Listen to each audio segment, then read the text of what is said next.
Howdy, everyone, and welcome to this presentation where we delve into the fascinating intersection of probability theory and machine learning through the lens of Monty Hall problem.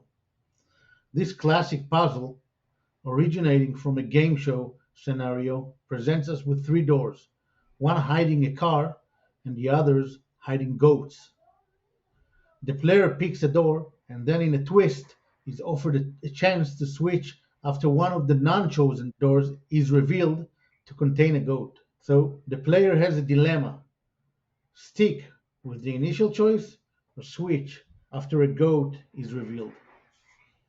The solution to that is that the player is supposed to switch, thus increasing its probability from one third to two-thirds by switching a door. Now, this is counterintuitive, but well established in probability and conditional probability theory. Today, we're going to explore how a machine devoid of human intuition but armed with the power of Q-learning approaches this problem. Q-learning. Before we tackle the Monty Hall problem with our algorithm, let's first understand the core of what we're dealing with. Q-learning is a cornerstone of reinforcement learning, allowing an agent to learn the value of actions in given states. It does this through exploration and exploitation, aiming to maximize the total expected reward.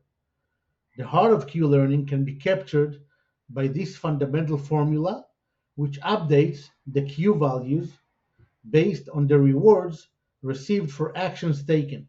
It's through this process that our agent learns over time the optimal actions to take in various states.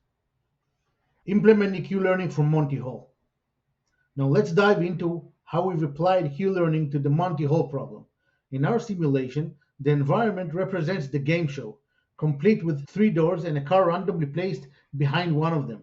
Our Q-learning agent interacts with this environment, making decisions to stick or switch based on its learned Q values. Initially, these Q values start at zero, but as the agent explores the environment, sometimes sticking, sometimes switching, it updates its knowledge and its Q values. Here's a snippet of the ACT method showing how the agent decides whether to explore new actions or exploit its current knowledge. Observing the learning process, results and visualization. Let's look at the results of our simulation. By tracking the win rates over episodes, we can visualize the agent's learning curve. What we find is truly fascinating. The agent strategy converges toward the optimal win rate of two-thirds, validating the counterintuitive strategy of always switching.